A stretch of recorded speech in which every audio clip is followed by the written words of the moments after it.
संतोष देशमुख यांच्याविषयी आता नवीन नवीन खुलासे होत आहेत. मित्रांनो, आता याविषयी सुरेश धस यांनी तर अक्षरशः रान उठवलंय.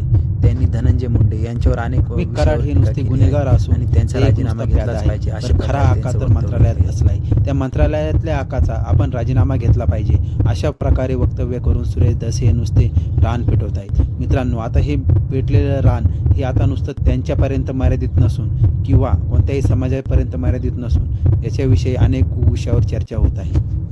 जे मुंडे यांची राजीनाम्याची मागणी आता जोर धरत आहेत. याच्यामुळे अजित पवार यांच्यावर पण खूप मोठा दबाव येत आहेत आणि ह्या दबावामुळे अजित पवार धनंजय मुंडे यांचा राजीनामा घेणार का आता हे बघणं गरजेचं आहे. मित्रांनो, अशी ही माहिती मिळते आहे.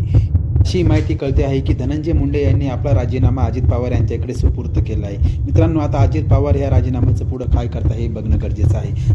ह्या सर्व प्रकरणावर न्याय मिळणं गरजेचं आहे. मित्रांनो, संतोष देशमुख यांना न्याय मिळेल का नाही कमेंटमध्ये मला नक्की कळवा.